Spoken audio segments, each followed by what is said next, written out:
Ilang linggo nang bumabiyahe ang Pink 4 utility vehicles ng LTFRB na prioridad ang mga commuter na kababaihan, kabataan, mga senior citizen at may kapansanan.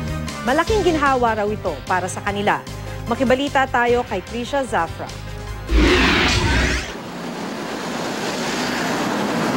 Mula monumento, bumagtas sa kahabaan ng EDSA ang mga taxi, jeep at UV Express patungo sa isang terminal sa Quezon City kahapon. Magkakasabay inilunsad ang Pink 4 utility vehicles sa pagsisimula ng rush hour sa hapon. Ang Pink 4 ay nangangahulugang para sa interes ng kababaihan, kabataan, may katandaan at may kapansanan. Kaya ang maaari lamang sumakay, mga babae, menor de edad, senior citizen at persons with disability.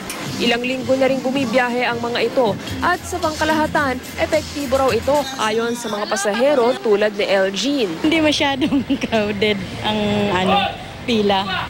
Tuwing rush hour mula alas 7 hanggang alas 9 ng umaga at alas 4 ng hapon hanggang alas 7 ng gabi, bawal sumakay ang mga lalaki, maliban na lamang kung sila ay menor de edad, senior citizen, PWD o kasama ang kanilang pamilya.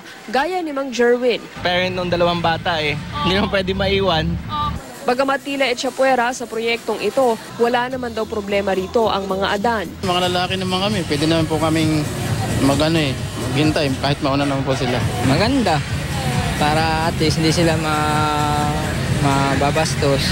Voluntaryo ang paglahok dito ng mga driver at operator. Nais daw kasi nilang makatulong. Hindi rin naman daw nakakaapekto sa kanilang kita. Sa Metro Manila pa lamang mayroong Pink 4 pero palalawigin pa raw ito ng LTFRB. Sa susunod nga na linggo ay sisimulan naman natin ang mga Pink Bus along EDSA. No, may mga nakausap na kaming mga operator at maglulunsad naman ito sa susunod na linggo, manggagaling ng Alabang papunta ho ng Navotas. Kaya sabi tama rin po yon sa mga ibang rehiyon ay inuumpisan na rin na linto. Trisha Zafra, GMA News.